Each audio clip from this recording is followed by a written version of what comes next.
Hi friends, हमारा आज का जो टॉपिक है that is Le Chatelier principle. ये केमिकल इक्विलिब्रियम नाम के एक चैप्टर का बहुत ज़्यादा इंपॉर्टेंट टॉपिक है। लेट्स सी इसका मतलब क्या है।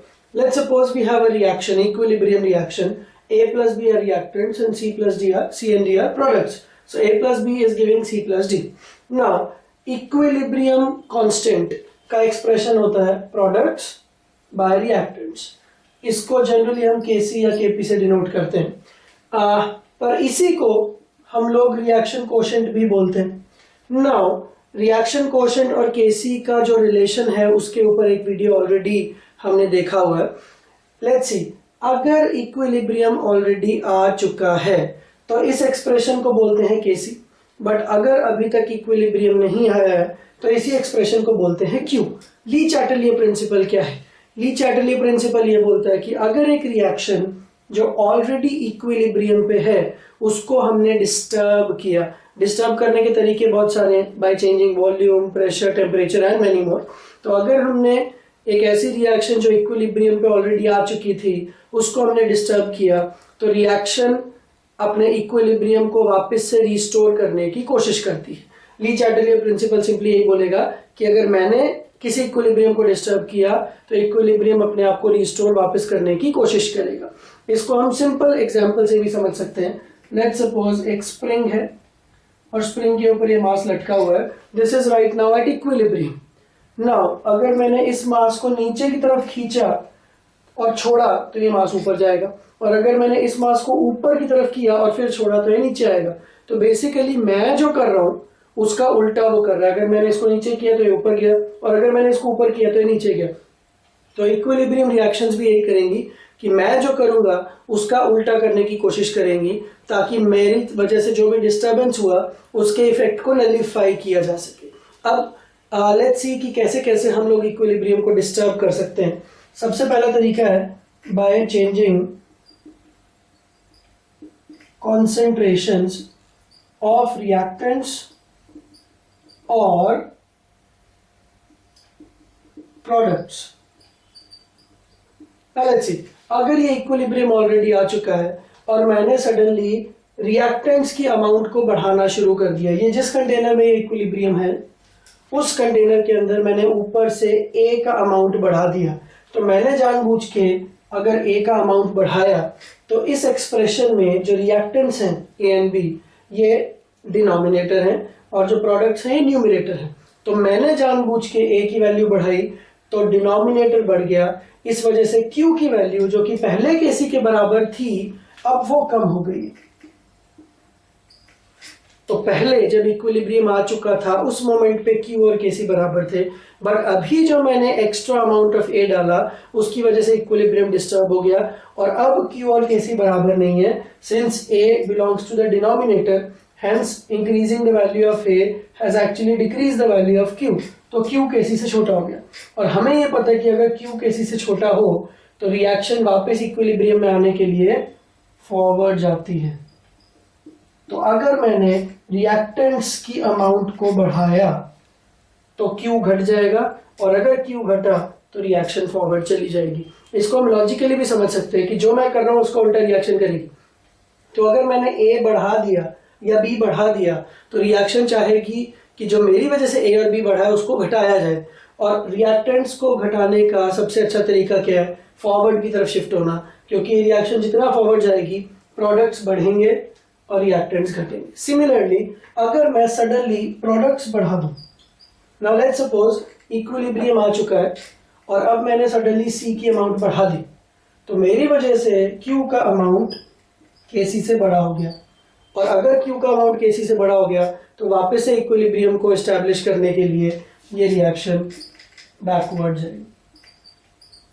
और ज़रूरी नहीं है कि हम सिर्फ रिएक्टेंट्स डालें या सिर्फ प्रोडक्ट्स ही डालें, हम रिएक्टेंट्स और प्रोडक्ट्स दोनों डाल सकते हैं। अगर इक्विलिब्रियम पे मैंने रिएक्टेंट्स भी बढ़ा दिए, लेट्स सपोज मैंने A बढ़ा दिया और मैंने C भी बढ़ा दिया, तो अब मुझे देखना पड़ेगा कि कितना बढ़ाया। अगर मैंने A को डबल किया और मैंने C को भी डबल किया तो 2 से 2 कट गया तो कोई इफेक्ट नहीं हुआ। तो अगर 2 से 2 कट गया मतलब Q की वैल्यू जो पहले भी Kc के बराबर थी वो अभी भी Kc के बराबर है। So no forward shifting no backward shifting. पर अगर आपने ऊपर C को तो 3 के फैक्टर से बढ़ाया और ए को सिर्फ 2 के फैक्टर से बढ़ाया तो ओवरऑल 3/2 का रेशो मतलब Q Kc से बड़ा हो गया, और अगर Q Kc से बड़ा हो गया तो बैकवर्ड, और अगर किसी रीजन से Q Kc से छोटा हो गया तो फॉरवर्ड। तो पहला तरीका ये है कि कॉन्सेंट्रेशंस को चेंज करके हम लोग इक्विलिब्रियम को डिस्टर्ब करेंगे।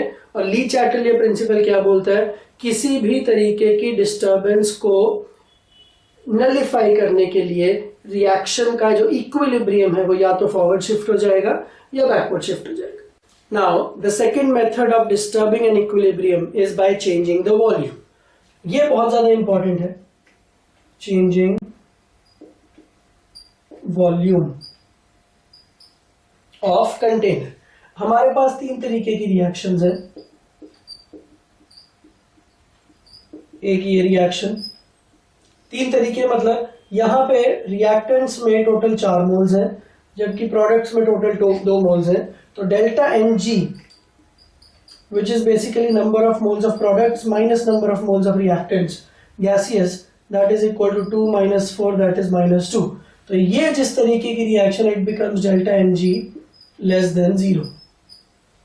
सिमिलरली दूसरे तरीके की रिएक्शन ये हो सकती है, यहाँ पे रिएक्टेंट साइड पे 1 ही मोल है जबकि प्रोडक्ट साइड पे 2 मोल्स हैं, so this will be delta Ng more than 0। और एक तीसरे तरीके की रिएक्शन, यहाँ पे प्रोडक्ट साइड में भी 2 मोल्स हैं, रिएक्टेंट साइड में भी 2 मोल्स हैं, तो this is delta Ng equal to 0। ना हमें यहाँ पे वॉल्यूम घटा है, हम तीनों केस में वॉल्यूम घटाएंगे एंड लेट्स अंडरस्टैंड लॉजिकली कि किस रिएक्शन में क्या क्या होगा। वॉल्यूम घटाया हमने तो सडनली हमने उस कंटेनर का वॉल्यूम लेट्स सपोज हाफ कर दिया, तो मेरी वजह से सडनली वॉल्यूम कम हुआ और अंदर के सारे कॉन्सेंट्रेशंस चेंज हो गए। अगर कॉन्सेंट्रेशंस चेंज हुए तो Q और Kc की वैल्यू में डिफरेंस आ जाएगा और उस वजह से रिएक्शन या तो फॉरवर्ड शिफ्ट होगी या तो बैकवर्ड शिफ्ट होगी। नाउ लेट्स सी, सिंपल सा तरीका इसको याद करने का, concentration is number of moles by volume. आप बस इस तरह से ध्यान रखो कि जब आपने वॉल्यूम कम किया तो आपकी वजह से कॉन्सेंट्रेशन एकदम से बढ़ने वाली है, तो रिएक्शन उसके रिटर्न में इस रिस्पॉन्स में क्या करेगी, अगर आपने वॉल्यूम कम किया तो रिएक्शन अपने नंबर ऑफ मोल्स ही कम कर देगी ताकि N/V वापस से कांस्टेंट हो जाए और Q और Kc की वैल्यूज वापस बराबर हो जाए। तो इसका मतलब ये कि अगर इस रिएक्शन में मैंने वॉल्यूम कम किया तो रिएक्शन उस तरफ जाएगी जहां पे नंबर ऑफ मोल्स कम हो जाएंगे। अब इस रिएक्शन में रिएक्टेंट साइड पे 4 है और प्रोडक्ट साइड पे 2 है, तो अगर रिएक्शन फॉरवर्ड जाती है तो number of moles are decreasing from 4 to 2, और अगर ये रिएक्शन बैकवर्ड जाती है तो number of moles are increasing from 2 to 4। Now since I have decreased volume so reaction will decrease its number of moles, और इस रिएक्शन में number of moles को डिक्रीज करने का तरीका क्या है, फॉरवर्ड जाना।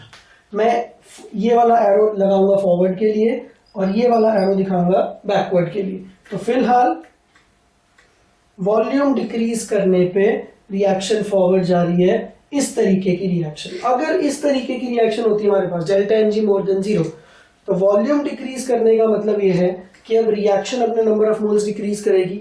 बट अगर इस रिएक्शन में हम लोग फॉरवर्ड जाएं तो number of moles are increasing, तो इस रिएक्शन में अगर आपको नंबर ऑफ मोल्स डिक्रीज करने हैं तो यहाँ पे बैकवर्ड जाना पड़ेगा, so this is backward. Now अगर इस तरीके की रिएक्शन हमारे पास हुई delta Ng is equal to 0, तो वॉल्यूम डिक्रीज करने पे रिएक्शन का रिस्पॉन्स क्या होगा कि वो भी अपने नंबर ऑफ मोल्स कम करना चाहेगी।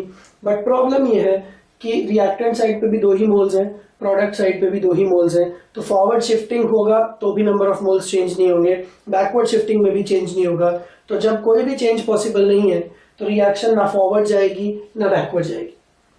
सिमिलरली अगर मैं वॉल्यूम घटाने की जगह पे वॉल्यूम बढ़ाता तो सिंपल सी बात है, concentration is number of moles by volume. तो अगर वॉल्यूम बढ़ाई मैंने तो रिएक्शन उसके रिस्पॉन्स में क्या करेगी, अपने नंबर ऑफ मोल्स बढ़ाएगी। अब बढ़ाने का तरीका, यहाँ पे अगर आप बैकवर्ड जाओ तो नंबर ऑफ मोल्स बढ़ेंगे, तो ये बैकवर्ड। अगर इस पर्टिकुलर रिएक्शन में वॉल्यूम को मैं इंक्रीज करूंगा तो फॉरवर्ड जाके नंबर ऑफ मोल्स भी इंक्रीज हो सकते हैं, तो ये फॉरवर्ड। और इस पर्टिकुलर रिएक्शन में वॉल्यूम इंक्रीज करने से कोई फर्क नहीं पड़ेगा क्योंकि नंबर ऑफ मोल्स उधर रिएक्टेंट साइड और प्रोडक्ट साइड दोनों तरफ बिल्कुल सेम। तो ये तो हो गया logic. Now let's understand technically कि ऐसा एक्चुअली क्यों हो रहा है। हम Q का एक्सप्रेशन लिखते हैं, Q इज बेसिकली PCl3 का कॉन्सेंट्रेशन इंटू Cl2 का कॉन्सेंट्रेशन अपॉन PCl5 का concentration. Now let's suppose we have N1 moles of PCl5, N2 moles and N3 moles of PCl3 and Cl2. Let's suppose the volume is V. तो अगर हम इस expression की value निकालें तो PCl3 is N2 by V, Cl2 is N3 by V divided by N1 by V. तो एक V से एक V कट गया, N2 into N3 upon N1, ये सब तो कॉन्स्टेंट्स हैं, और ये जो एक V है ये नीचे की तरफ। तो बेसिकली जो Q का एक्सप्रेशन आया, इस Q के एक्सप्रेशन में जो वॉल्यूम है वो डिनोमिनेटर में है, that means Q is inversely proportional to volume. तो अगर मैंने वॉल्यूम घटाया तो Q बढ़ जाएगा, और अगर Q बढ़ा तो रिएक्शन मस्ट मूव फॉरवर्ड। अगर मैंने वॉल्यूम बढ़ाया डिनोमिनेटर में वॉल्यूम, तो वॉल्यूम बढ़ाने से Q घट जाएगा, और अगर Q घट जाएगा तो reaction will move forward. Similarly अगर मैं यही चीज यहाँ पे करूँ, N1 by V, N2 by V, N3 by V, तो इसके Q का एक्सप्रेशन विल बी HI का स्क्वायर, ये बहुत इंपॉर्टेंट है क्योंकि stoichiometric coefficient is 2, then H2 into I2। तो इसका एक्सप्रेशन बनेगा HI की जगह पे N3 by V का स्क्वायर डिवाइडेड बाय H2 की जगह पे N1 by V, I2 की जगह पे N2 by V।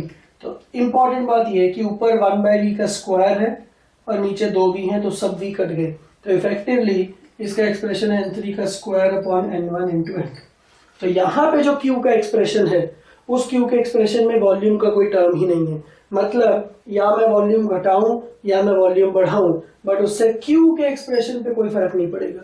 Q की value will remain the same, और जब तक Q और किसी बराबर हैं तब तक इक्विलिब्रियम डिस्टर्ब ही नहीं हुआ। तो मुझे ऐसा लग रहा था पहले कि वॉल्यूम डिक्रीज करने से मैंने इस रिएक्शन के इक्विलिब्रियम को डिस्टर्ब कर दिया, but actually speaking volume change करने से इसमें कोई भी डिस्टर्बेंस नहीं आई, तो फॉरवर्ड और बैकवर्ड जाने का कोई सवाल ही नहीं उठता। देन यही सेम चीज हम यहाँ पे भी करते हैं।